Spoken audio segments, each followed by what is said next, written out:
Durant les fêtes, le kaishiri se boit en grande quantité et ne peut être refusé quand il vous est offert. Les fêtes durent plusieurs jours et ne cessent que lorsque le kaishiri est terminé. Contrairement aux alcools des Occidentaux, il ne fait que 2 degrés et n'est donc pas dangereux pour les Indiens. En revanche, les quantités absorbées sont extravagantes, soit environ 20 à 30 litres par personne. Ainsi, les Indiens ont appris, en un mouvement à la fois digne et généreux, et quand le besoin s'en fait sentir, à vomir le trop-plein de la délicieuse boisson, avant de reboire de plus belle. Ce contexte absolument déroutant pour nous occidentaux n'en demeure pas moins une manière ancestrale pour les Indiens d'exprimer leur fraternité, en vous invitant à boire avec eux, en présence du clan réuni pour l'occasion. Les Wayana font la fête du kaishiri pour célébrer leur chaman, pour remercier une famille d'avoir rendu un service, pour accueillir un nouveau-né, ou bien par simple gratitude envers ce que la vie leur donne en général.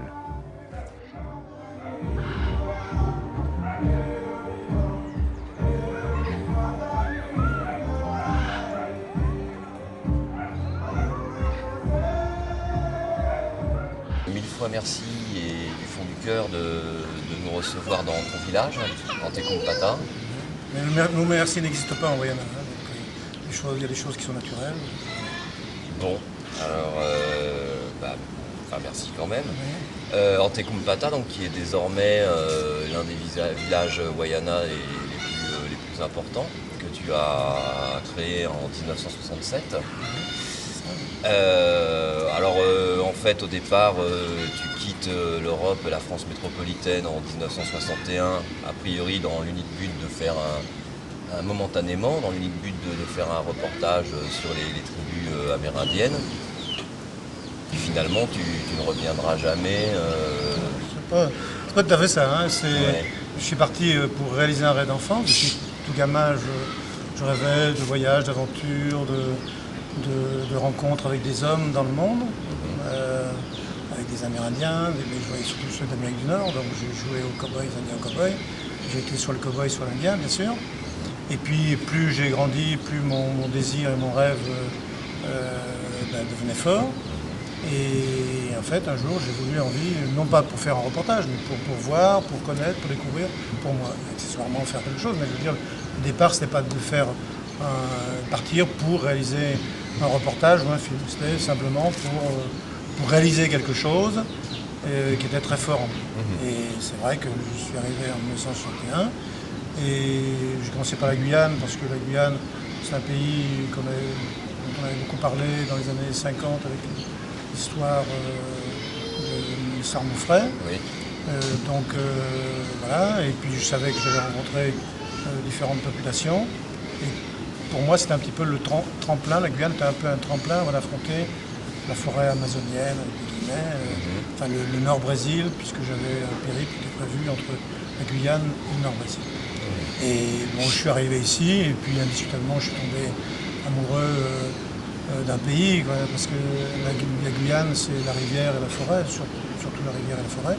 Et puis les hommes qui l'habitaient encore, mais qui l'habitaient à ce moment-là, de façon assez différente. Et là, je suis tombé amoureux de tout ça. Je n'en suis pas rendu compte aussi nettement que maintenant, bien sûr, mais ça a été net, quoi. Et je veux dire, il y avait deux choses qui me passionnaient, qui est le côté purement aventureux, c'est-à-dire faire des remontées ou des centres de rivières ou des parties terrestres en solitaire.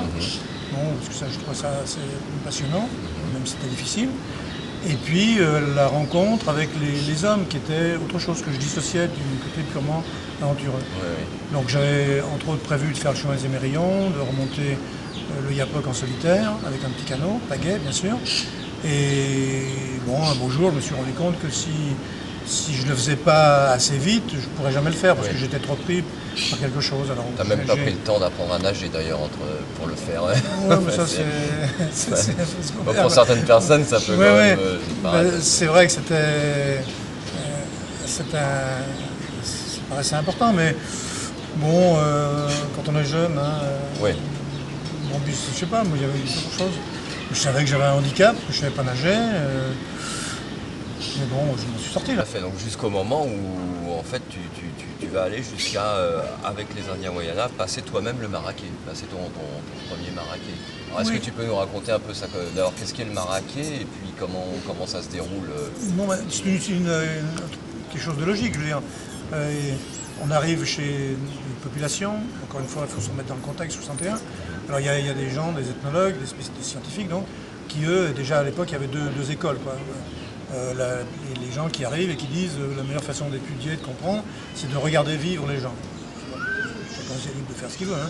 Puis la deuxième école, ils sont peut-être les moins nombreux en fait, elle dit il faut s'intégrer et vivre avec. Bon, c'était évident que de mon côté c'était ça. Quoi. c'est l'intégration? Donc ce qui me plaisait c'était cette forme de vie et tout. J'assiste à cette fête, cette cérémonie du maraquet qui a été lancée pratiquement peu après ou un petit peu avant mon arrivée.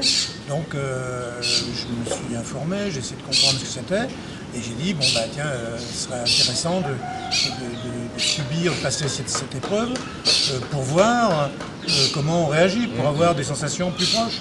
Alors ce qu'on appelle le maraquet, c'est en gros une cérémonie qui consiste, dont le but est d'appliquer une vannerie contenant des insectes emprisonnés par l'abdomen dans une vannerie donc, et ces insectes étant soit des guêpes, soit des fourmis, soit des guêpes, soit des abeilles. Et avec des fourmis, des guêpes, des abeilles différentes en fonction du nombre de maraquets que l'on passe. C'est-à-dire qu'il y a un degré de douleur qui est différent. Voilà. Et le but, il y a plusieurs buts à ça. C'est pour les jeunes qui passent l'épreuve pour la première fois, c'est un peu une cérémonie d'initiation, c'est-à-dire qu'ils changent de tranche de vie. En somme, un petit enfant pouvait passer le maraquet à l'époque à 8, 10, 12 ans, hein, 10, 12, quoi, disons. Donc à ce moment-là, il ne devenait pas un adolescent ou un adulte, mais il changeait, il avait passé le maraquet. Donc il avait montré un certain courage, de subir, voilà, une force de caractère. Donc il changeait un petit peu. Et les jeunes filles qui, elles, passaient le maraquet à l'âge de puberté, c'est-à-dire à leur première règle. Donc à ce moment-là, c'était déjà dans la nature. Elles étaient à même de pouvoir se marier et de pouvoir procréer, d'avoir des enfants. Donc c'était ça, quoi, de passer d'un stade à l'autre. Mais il n'y a pas, le maraquet, c'est pas uniquement consacré aux enfants, c'est une épreuve qui s'adresse un peu à tout le monde, soit des adolescents qui ont passé déjà un ou plusieurs maraquets, soit des adultes, des gens même relativement âgés qui peuvent accompagner leur fils ou leur certains membres de leur famille. Et disons que d'après la tradition, autrefois, on devait subir 7 épreuves dans sa vie. Ouais, dans sa vie. Bon, c'était le chiffre idéal. Même quand je suis arrivé, il y en avait peu qui avaient subi les 7 épreuves. 3, 4, certains, 2, 3 aussi. Voilà. Mais donc le but c'est ça, mais il y a un ensemble de cérémonies, de fêtes, et ça peut s'étaler, ça pouvait s'étaler sur plusieurs mois, 6 mois, 1 an, ou même voire plus. Chaque fête durant qu'on appelle les danses et les chants du Kalaou, qui durait 3 jours, 3 jours et demi, et se passer dans le temps, parce qu'après il fallait repréparer de la boisson, repréparer certaines parures et tout. Donc ça pouvait, en fonction de ce qui se passait dans le village organisateur ou le village répondant, ça pouvait être plus resserré ou plus éloigné s'il y avait des gens malades, des décès et autres, comme ça. Et on a une richesse de vie qui est importante et qu'il faudrait que les jeunes, les nouvelles générations comprennent qu'il ne faut pas laisser partir, qu'il faut intégrer à leur patrimoine et conserver d'une certaine façon et pouvoir intégrer encore une fois dans leur vie. Oui, parce que encore une fois, on se rend bien compte en venant vraiment ici que cette richesse de vie dont tu parles justement est tout à fait concrète et très palpable. Ça, on peut en témoigner. Merci beaucoup André, du fond du cœur, merci beaucoup.